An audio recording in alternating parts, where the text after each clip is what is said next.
ಗ್ರಾಮೀಣ ಸೊಬಗು ಕಾರ್ಯಕ್ರಮಕ್ಕೆ ಎಲ್ಲರಿಗೂ ಸ್ವಾಗತ. ನಮ್ಮ ದೇಶ, ನಮ್ಮ ರಾಜ್ಯ, ನಮ್ಮ ಜಿಲ್ಲೆ, ನಮ್ಮೂರು, ಅದರಲ್ಲೂ ನಮ್ಮೂರು ಅಂತ ಅಂದರೆ ಅದರಲ್ಲಿರೋವಂಥ ಖುಷಿ ಮತ್ತು ಹೆಮ್ಮೆ ಅದು ಯಾರಿಗೂ ಹೇಳ್ಕೊಳಕ್ಕಾಗೋದಿಲ್ಲ. ಅಷ್ಟೊಂದು ಗೌರವ ನಮ್ಮೂರು ಅನ್ನೋದ್ರಲ್ಲಿರುತ್ತೆ. ಇವತ್ತು ನಮ್ಮ ದೇವಲಾಪುರ ಹೋಬಳಿನಲ್ಲಿ ಅಂದರೆ ನಮ್ಮೂರು, ನಮ್ಮ ಮಂಡ್ಯ ಜಿಲ್ಲೆ ದೇವಲಾಪುರ ಹೋಬಳಿನಲ್ಲಿ ಸಂಕ್ರಾಂತಿ ಸಂಭ್ರಮ ಅನ್ನೋ ಒಂದು ಕಾರ್ಯಕ್ರಮನ ಇಟ್ಕೊಂಡಿದ್ರು. ಇಲ್ಲಿ ಎಲ್ಲ ಥರದ ಅಂದರೆ ರೈತರು ಮಾಡುವಂತಹ ಎಲ್ಲ ಕೃಷಿ ಪದ್ಧತಿಗಳನ್ನ ವಿವರವಾಗಿ ನೀಟಾಗಿ ವಿವರಣೆ ಮಾಡಿ ತೋರಿಸಿದ್ರು.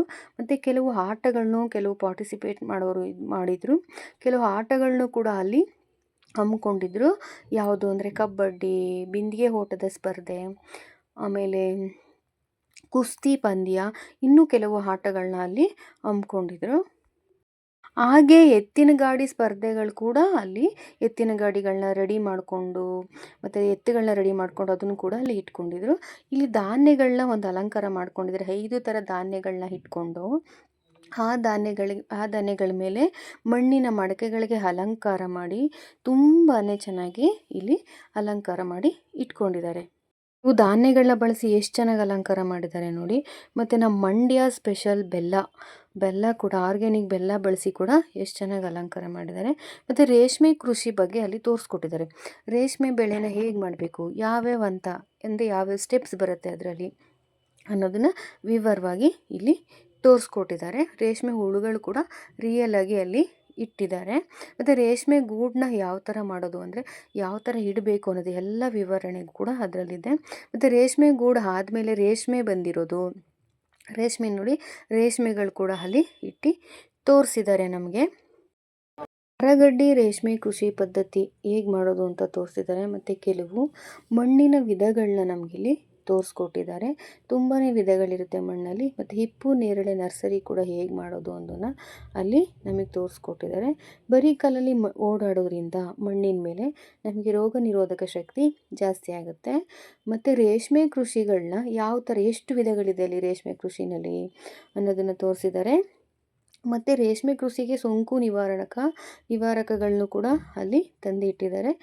ಆಮೇಲೆ ರಾಗಿ ಬೀಸುವ ಕಲ್ಲು ಮತ್ತು ಮಡಿಕೆಗಳು, ಅದೇ ಪಕ್ಕದಲ್ಲಿ ಯಾವುದಿದೆ ಅಂದರೆ ರಾಗಿ ಬೀಸೋಕೆ ಇರುವಂಥ ಆಧುನಿಕ ಯಂತ್ರಗಳು. ಈಗ ಪಾರಂಪರ್ಯ ಯಂತ್ರಗಳು ಮತ್ತು ಆಧುನಿಕ ಯಂತ್ರಗಳನ್ನ ತೋರಿಸಿದ್ದಾರೆ. ನಾವು ಮಡಕೆಯಲ್ಲಿ ರಾಗಿನ ಶೇಖರಣೆ ಮಾಡಿ ಇಟ್ಕೋತಾ ಇದ್ವಿ. ಮತ್ತು ಮಳೆ ನೀರಿನ ಜಲಾಶಯನ ಅಭಿವೃದ್ಧಿ ಇಲಾಖೆ ಅಂದರೆ ಮಳೆ ನೀರನ್ನ ಸಂಗ್ರಹಣೆ ಮಾಡಿಕೊಂಡು ಮಳೆ ನೀರಲ್ಲೇ ಬೆಳೆ ಬೆಳೆಯೋದು ಹೇಗೆ ಅನ್ನೋದನ್ನು ಇಲ್ಲಿ ತೋರಿಸ್ಕೊಟ್ಟಿದ್ದಾರೆ. ಮಳೆ ನೀರನ್ನೇ ಬಳಸ್ಕೊಂಡು ನಾವು ಬೆಳೆನ ಯಾವ ಥರ ಬೆಳಿಬೋದು, ಮಳೆ ನೀರನ್ನು ಯಾವ ಥರ ಸಂಗ್ರಹಣೆ ಮಾಡಿ ಇಟ್ಕೊಬೋದು ಅನ್ನೋದನ್ನು ಇಲ್ಲಿ ತೋರಿಸಿದ್ದಾರೆ. ಮತ್ತು ಪಾರಂಪರ್ಯವಾಗಿ ಇರುವಂಥ ರಾಗಿ ಬಡಿಯುವ ವಿಧಾನ ಇದು. ರೋಣ್ಗಲ್ಗೆ ದನನ ಕಟ್ಕೊಂಡು ನಾವು ರಾಗಿನ ಬಡಿತಾ ಇದ್ವಿ. ಏನಾಗಿದೆ ಅಂದರೆ ಎಲ್ಲ ಯಂತ್ರೋಪಕರಣಗಳು, ಆಧುನಿಕ ಯಂತ್ರಗಳು ಅದನ್ನೆಲ್ಲ ಆ ಕೆಲಸಗಳನ್ನ ಕಿತ್ಕೊಂಡಿದೆ.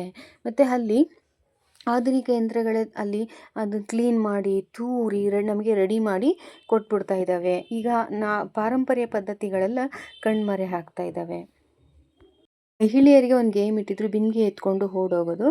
ಇದಕ್ಕೆ ನಗದು ಬಹುಮಾನವನ್ನು ಇಟ್ಕೊಂಡಿದ್ರು. ಯಾವ ಗೇಮಲ್ಲಿ ಯಾರು ವಿನ್ ಆದರೂ ಕೂಡ ಅಲ್ಲಿ ನಗದು ಬಹುಮಾನ ಇಟ್ಕೊಂಡಿದ್ರು. ಮತ್ತು ಕಬಡ್ಡಿ ಸ್ಪರ್ಧೆ ಕೂಡ ಇಟ್ಕೊಂಡಿದ್ರು. ಕಬಡ್ಡಿ ಸ್ಪರ್ಧೆಯಲ್ಲಿ ಯಾರು ವಿನ್ ಆಗ್ತಾರೆ ಅವರಿಗೂ ಕೂಡ ನಗದು ಬಹುಮಾನ ಇತ್ತು. ಲಾಸ್ಟಲ್ಲಿ ಎತ್ತಿನ ಗಾಡಿ ಮೆರವಣಿಗೆ ಮೂಲಕ ಈ ಕಾರ್ಯಕ್ರಮವನ್ನು ಕೊನೆಗೊಳಿಸಿದರು. ಈ ವಿಡಿಯೋ ನಿಮಗೆ ಇಷ್ಟ ಆಗಿದರೆ ಪ್ಲೀಸ್ ಲೈಕ್ ಮಾಡಿ, ಶೇರ್ ಮಾಡಿ, ಸಬ್ಸ್ಕ್ರೈಬ್ ಮಾಡಿ. ಮುಂದಿನ ವಿಡಿಯೋದಲ್ಲಿ ಭೇಟಿಯಾಗೋಣ. Thank you.